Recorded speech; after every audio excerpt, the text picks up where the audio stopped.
आज हम लोग कॉन्ट्रैक्ट अकाउंट में एक एग्जाम में पूछे जाने वाले क्वेश्चंस के बारे में स्टडी किया जाएगा। जो क्वेश्चन एग्जाम में बोर्ड के, यूनिवर्सिटीज के या सीएमए, सीएस और सीए के एग्जामों में कई बार पूछा गया है। तो हम क्वेश्चन को डिक्टेट कर रहे हैं जो आपकी देखो स्क्रीन पे चल रहा है। अ कॉन्ट्रैक्टर टूक अ कॉन्ट्रैक्ट फॉर ₹6 lakhs। एक कॉन्ट्रैक्टर ने कॉन्ट्रैक्ट लिया जिसकी कॉन्ट्रैक्ट प्राइस है 6 लाख रुपए और 1 जनवरी 2013 and incurred following expenses on the contract up to June 30, 2013। 1 जनवरी को कॉन्ट्रैक्ट लिया है और इंफॉर्मेशन जून 30, 2013 का है, यानी 6 मंथ का।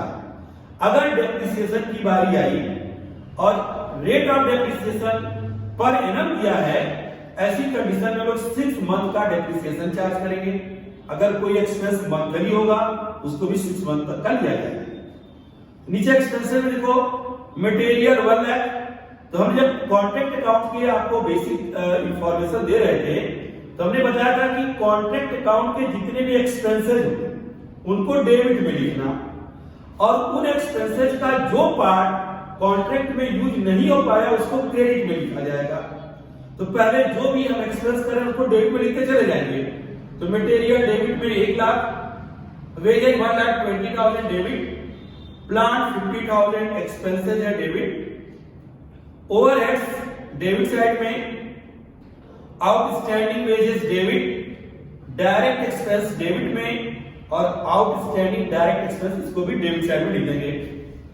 अदर इंफॉर्मेशन में मटेरियल रिटर्न टू स्टोर। जब आपने मटेरियल परचेज किया तो उसको कॉन्ट्रैक्ट की डेबिट में लिखा, लेकिन जो मटेरियल तुम यूज नहीं कर पाए, स्टोर को वापस कर रहे हो, तो जो हम उसको क्रेडिट साइड में लिखेंगे। हमने 11th में एक फार्मूला पढ़ा है, expenses increase in debit, expenses decrease in credit. Expenses जो यूज नहीं हो पा रहे हैं, डिक्रीज हो रहे हैं, उनको क्रेडिट साइड में। Plant return to store, plant store को वापस कर रहे हैं, ये भी क्रेडिट साइड में। जो खरीदा गया वो डेबिट साइड में, जो आप रिटर्न कर रहे हो उसको क्रेडिट साइड में। डेप्रिसिएशन उस पर हम चार्ज करके वापस करेंगे। प्लांट स्टोरेज है 10,000, वेस्टेज ऑफ मटेरियल 5,000। तो देखो ये लॉस है और ये लॉस हमारा रूल कहता है कि एक्सपेंसेस एंड लॉसेस को डेबिट में लिखना है। लेकिन जो ये कॉन्ट्रैक्ट पर नॉर्मल लॉसेस होते हैं, ये मेन कॉन्ट्रैक्ट का एक्सपेंस नहीं माना जाता, इसे हम होल बिजनेस का एक्सपेंस मानते हैं और इसे अपने प्रॉफिट एंड लॉस अकाउंट में लेकर जाएंगे। तो यह भी यूज नहीं हो पाया हमारे कॉन्ट्रैक्ट में, तो बाई पीएल अकाउंट करके हम इन लॉसेस को लिखेंगे जो नॉर्मल लॉसेस हमारी होंगी। प्लांट सोल्ड क्रेडिट साइड में, इसका भी यूज नहीं कर पाए, प्लांट जो लाया हमने 50,000 का। Cash receive from contracting, cash receive from contracting को कॉन्ट्रैक्ट अकाउंट में कहीं नहीं लिखा जाता, वो केवल फॉर्मूलों में यूज होता है। इसमें यूज होगा कि जो हमारा कैश रिसीव फ्रॉम कॉन्ट्रैक्टिंग है वो सर्टिफाइड वर्क का 4/5 है। तो हमारा जितना सर्टिफाइड वर्क रहा होगा उसका 4/5 हमें रिसीव हुआ है 2,50,000। फिर लिखा है cost of uncertified work 20,000। Materials in hand, materials हम यूज नहीं कर पाए, इसको भी क्रेडिट साइड में लिखेंगे। और प्लांट पर डेप्रिसिएशन 10% पर एनम दिया है। तो देखो एक चीज एकदम अच्छे से याद किए रहेंगे, जब प्लांट का रेट ऑफ डेप्रिसिएशन दिया रहेगा क्वेश्चन में, तो तुम्हें क्वेश्चन में प्लांट एट साइट नहीं दिया रहेगा कि जो तुम प्लांट खरीद के लाए हो वो कितने का बचा हुआ है। आज हम लोग का इस क्वेश्चन में मेन फोकस उस प्लांट एट साइट को ही कैलकुलेट करना होगा और कैसे हम बैलेंस निकालेंगे, उस बैलेंस का कितना हिस्सा पीएल में लेकर जाएंगे, कितना वर्क इन प्रोग्रेस में। इन 3 पॉइंट्स को हम लोग आज अच्छे से सीखेंगे। तो हम इसका सॉल्यूशन बोर्ड पे देने जा रहे हैं, अच्छे से आप लोग उसको पढ़ो। सभी लोगों ने क्वेश्चन नोट कर लिया होगा, बिना क्वेश्चन नोट किए आप इस वीडियो को आगे नहीं देखेंगे। आप सबसे पहले क्वेश्चन को नोट करेंगे, नोट करने के बाद एक एक टॉपिक को हम बता रहे हैं को कहां पर फिल हो रहा है, उसके बाद उसको आप अच्छे से पढ़ेंगे। तो नोट कर लिया है कॉपी पर, तो आगे वीडियो को अपना बढ़ाएंगे। तो देखो इसमें स्टार्टिंग में लिखा है a contract to a contract for ₹6 lakh. ये हमारी कॉन्ट्रैक्ट प्राइस है जिसका हम यूज फॉर्मूलों के साथ साथ बैलेंस निकालने में भी करते हैं। और लिखा आगे कि on 1st January 2013 and incurred the following expenses on the contract up to June 30, 2013. 1 जनवरी को स्टार्ट हुए कॉन्ट्रैक्ट की 30 जून तक की इंफॉर्मेशन दे रहा है। जनवरी, फरवरी, मार्च, अप्रैल, मई, जून, 6 मंथ की इंफॉर्मेशन इसको कैलकुलेट करेंगे। देखो एक बार फिर से जब कॉन्ट्रैक्ट अकाउंट बनाएंगे, इसकी डेबिट साइड में इस कॉन्ट्रैक्ट के सारे एक्सपेंसेस आप लिख दोगे सबसे पहले। फिर इसकी क्रेडिट साइड में उन एक्सपेंसेस का जो हिस्सा आप किसी भी रीजन से यूज नहीं कर पाए, चाहे वापस हुआ, चाहे चोरी हुआ, चाहे खराब हुआ, चाहे दूसरे कॉन्ट्रैक्ट पर भेजा गया, उसको क्रेडिट साइड में लिखोगे। फिर उसके बाद हम अगर कॉन्ट्रैक्ट पूरा है तो लास्ट में by contract accounts contract price लिखेंगे। अगर कॉन्ट्रैक्ट इनकम्प्लीट है तो सबसे लास्ट में क्रेडिट साइड में by work in progress, certified और अनसर्टिफाइड वर्क लिखेंगे। तो ये जो हम लोग क्वेश्चन लगा रहे हैं ये इनकम्प्लीट कॉन्ट्रैक्ट है, क्योंकि इसमें सर्टिफाइड और अनसर्टिफाइड वर्क भी दिया हुआ है। तो देखो पहले एक्सपेंशन में मटेरियल दिया है 1 लाख, तो हमने मटेरियल डेबिट साइड में 1 लाख लिख दिया। फिर है वेजेस 1,20,000, वेजेस 1,20,000 लिख दिया।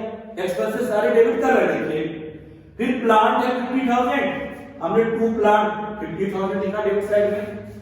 फिर उसके बाद है ओवरहेड्स, हमने डेबिट साइड में 2 ओवरहेड्स लिख दिया 10,000। फिर डायरेक्ट एक्सपेंस है, हमने लिख दिया डायरेक्ट एक्सपेंस 10,000 यहाँ पे। फिर उसके बाद आउटस्टैंडिंग डायरेक्ट एक्सपेंस, उसको भी हम लोगों ने 5,000। तो जो एक्सपेंसेस हम अब तक 30 जून तक हमने किया था उसको डेबिट साइड में लिख दिया। फिर अदर इंफॉर्मेशन लिखा मटेरियल रिटर्न टू स्टोर, हम मटेरियल का यूज नहीं कर पाए, स्टोर को वापस कर दिए। तो अब वो जो आप ये मटेरियल लाए हो इसी में से माइनस करना। तो अकाउंट्स का रूल है कि माइनस करने के लिए उसके अपोजिट साइड एंट्री करोगे। यहाँ पे लिखा आपने by material return to store 2000। फिर सेकंड है plant return to store, plant आपने 50,000 का परचेस किया, इसमें से 10,000 का प्लांट आप रिटर्न कर रहे हैं, तो रिटर्न किया इसका मतलब यूज नहीं कर पाए क्रेडिट साइड में। लेकिन प्लांट जब भी आप रिटर्न करोगे उस पर आपको डेप्रिसिएशन लगाना होगा, और नीचे क्वेश्चन में लिखा डेप्रिसिएशन 10% पर एनम। तो हमारा प्लांट है जो रिटर्न हो रहा है 10,000, 10% पर एनम और 6 मंथ का लगाएंगे, क्योंकि कॉन्ट्रैक्ट 1 जनवरी से लेकर 30 जून तक की इंफॉर्मेशन दिया है। तो 10,000 का 10%, 6 मंथ का 500 हुआ, तो प्लांट जो रिटर्न हुआ 9,500।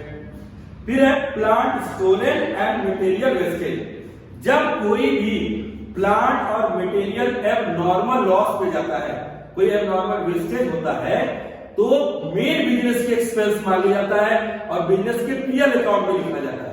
तो ऐसे लॉसेस को हम प्लांट और मटेरियल को कॉन्ट्रैक्ट में यूज नहीं कर पाए, उसको लिखेंगे बाय पीएल अकाउंट। प्लांट 10,000 का यूज नहीं हो पाया और मटेरियल 5,000 का दोनों वेस्टेज है। फिर है प्लांट कॉस्टिंग ₹8,000 सोल्ड फॉर ₹7,500, हमने प्लांट सेल किया है, तो जो सेलिंग प्राइस होगी उसको पहले लिख दो 7,500। हमें अमाउंट में कॉस्ट प्राइस चाहिए यहाँ पे, तो 8,000 की कॉस्ट प्राइस थी 7,500 में सेल हुआ, इसका मतलब लॉस हुआ। तो लॉस को हम लोग ऐड कर देंगे, इससे ये कॉस्ट प्राइस में बदल जाएगा। अगर प्रॉफिट पर सेल करता तो प्रॉफिट को लेस कर देते तो कॉस्ट मिल जाता, तो हमें लेस किया, इसमें ऐड कर दिया लॉस, आया हमारा कॉस्ट ऑफ प्लांट 8,000, जो कि हमने सेल कर दिया। देखो फिर उसके बाद है कैश रिसीव्ड फ्रॉम कॉन्ट्रैक्टिंग, तो कैश रिसीव्ड फ्रॉम कॉन्ट्रैक्टिंग का यूज कॉन्ट्रैक्ट अकाउंट में हम फार्मूले में करेंगे, भी आगे उसके बारे में बताएंगे आपको। सर्टिफाइड और अनसर्टिफाइड वर्क उससे निकाला जाएगा। फिर उसके बाद हमको लिखा है मटेरियल्स इन हैंड, जो मटेरियल हमारा अभी भी 30 जून को साइट पर पड़ा हुआ है, अभी तक कुछ नहीं हुआ है, उसको लिख दिया मटेरियल्स इन हैंड 5,000। अब सर्टिफाइड और अनसर्टिफाइड वर्क निकालने के पहले अगर क्वेश्चन में डेप्रिसिएशन रेट दिया है तो आपको प्लांट एट साइट निकालना होगा, ये क्वेश्चन में नहीं दिखा, इसलिए बहुत सारे लोगों का एग्जाम में छूट जाता है, इसलिए बहुत ध्यान देंगे कि प्लांट एट साइट कैसे निकालेंगे। देखो प्लांट खरीदा गया 50,000 का, अब देखेंगे कितने का प्लांट हम यूज नहीं कर पाए, तो 50,000 में 10,000 कॉस्ट को कंसीडर करेंगे। 10,000 का प्लांट हमने रिटर्न कर दिया तो हमारा प्लांट बचा 40,000। फिर हमारा 10,000 का प्लांट स्टोरेज चोरी हुआ, 10,000 का और चला गया, हमारा प्लांट बचा 30,000। फिर देखो हमने प्लांट सेल किया जिसकी कॉस्ट है 8,000, तो 30,000 से 8,000 सेल हो गया। अब हमारा प्लांट बचा 22,000 जो कि क्वेश्चन में नहीं दिया रहेगा, आपको खुद कैलकुलेट करना होगा। तो देखो हमने लिखा है प्लांट्स इन हैंड 22,000, 50,000 का आया, 10,000 का रिटर्न किए बचा 30,000, 10,000 का चोरी हुआ बचा 40,000 में से, और 10,000 का चोरी हुआ 30,000, और 8,000 का हमने वापस किया है, बेचा है 22,000। तो 22,000 के प्लांट में 10% डेप्रिसिएशन निकालेंगे और जनवरी 1 से जून 30 तक 6 मंथ का 1100, ये हो जाएगा 20,900। अब सारी इंफॉर्मेशन फीड कर दिया। अब देखो अगर हमारा कॉन्ट्रैक्ट ये कंप्लीट रहता तभी ये इतना ही लिखा जाता और इनकम्प्लीट में इतना, बस डिफरेंस क्या आएगा, अगर तुम्हारा ये कॉन्ट्रैक्ट कंप्लीट रहता सबसे लास्ट में लिखते बाई कॉन्ट्रैक्ट अकाउंट और कॉन्ट्रैक्ट प्राइस 6 लाख देते। लेकिन ये कॉन्ट्रैक्ट कंप्लीट नहीं है, इसमें देखो वर्क सर्टिफाइड और अनसर्टिफाइड निकालना है।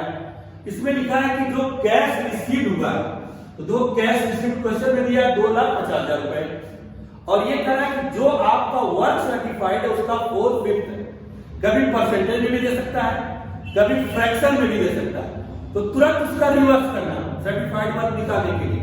तो 4/5 सर्टिफाइड वर्क का कैश रिसीव है, उसको 5/4 कर देंगे। अगर मान लो कहता है 80% 75%, तो 100/75 100/80 करेंगे, रिवर्स कर देंगे। तो हमारा जो सर्टिफाइड वर्क रहा होगा 3,12,500, और अगर इसका 4/5 निकालोगे तो ये आ जाएगा 2,50,000। अब यहाँ पर अनसर्टिफाइड वर्क क्वेश्चन में दिया है 20,000, क्वेश्चन डायरेक्ट दिया हुआ, अपलोड किया, देखो उसमें। अब ये सब हम लोगों ने ऐड किया, आया 3,92,900, फिर 3,92,900 लिखकर इसको ऐड करके इसमें से माइनस किया, बैलेंसिंग फिगर है 82,900। तो कॉन्ट्रैक्ट अकाउंट में बैलेंसिंग फिगर भी बहुत एक इंपॉर्टेंट टॉपिक है। तो जब बैलेंसिंग फिगर आप निकालोगे उसमें पहला काम करोगे कॉन्ट्रैक्ट प्राइस लिखना, उसका 1/4 निकालना। तो कॉन्ट्रैक्ट प्राइस 6 लाख का 1/4 आया 1,50,000। हम प्रॉफिट तभी अपने बिजनेस का अपने पर लेंगे जब हम 25% से वर्क ज्यादा कर चुके हो। अगर हम 25% ही वर्क नहीं पूरा कर पाए हैं तो हमें प्रॉफिट चार्ज नहीं करना। अब ये जो आया है इसका कंपेयर सर्टिफाइड वर्क से होगा।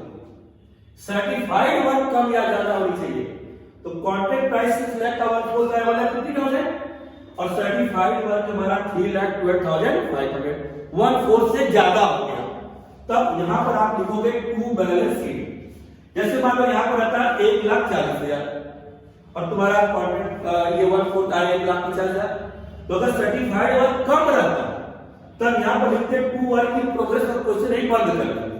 हमेशा सर्टिफाइड वर्क को चेक करना है वो ज्यादा है या कम। कभी आप कॉन्ट्रैक्ट प्राइस 1/4 को कम या ज्यादा नहीं लाओगे, कॉन्ट्रैक्ट प्राइस का 1/4 निकाल लेना, तुम्हारा सर्टिफाइड वर्क उससे ज्यादा होना चाहिए। तो ज्यादा था, हमने बैलेंस बी लिखा, फिर बैलेंस बीडी लिख देंगे। इस बीडी का 2 हिस्सा होगा, एक अपना प्रॉफिट हो जाएगा और एक अभी आगे वर्क इन प्रोग्रेस के लिए रखे रहेंगे। तो इस 82,900 को यहां लिख दिया। अब कॉन्ट्रैक्ट प्राइस का आधा करना, 6 लाख का 1/2 करोगे आएगा 3 लाख। फिर उसका कंपेयर सर्टिफाइड वर्क से करो। अगर सर्टिफाइड वर्क हाफ से कम है, आधे से कम है, तो यहां लिखना 1/3, या 1/3 लिखना। लेकिन अगर सर्टिफाइड वर्क आधे से ज्यादा है तो यहां पर आप लिखोगे 2/3। तो हमारा जो आधा है 3 लाख और सर्टिफाइड वर्क कितना है 3,12,500, आधे से ज्यादा है। तो हम लोगों ने यहां पर लिखा 2/3 और ये कॉमन रहेगा, cash receive from contractee upon certified work. इस फॉर्मूले को सॉल्व किया तो 44,230 इस 82,900 में कितना हमारा प्रॉफिट हो गया। बिजनेसमैन का ले गया और ये भी बिजनेसमैन का है, लेकिन वो आगे के लिए रोक रखा है उसको लीजिएगा to it work in progress, इस 82,900 में से इसको माइनस करेंगे, ये आ जाएगा वर्क इन प्रोग्रेस। यह एक बहुत इंपॉर्टेंट क्वेश्चन है, आप इसको क्वेश्चन को एक बार पढ़कर अपने से लगाना, अगर नहीं आता तो फिर वीडियो देखकर आप इसको जरूर से लगाएं, एग्जाम के लिए बहुत ही इंपॉर्टेंट क्वेश्चन है।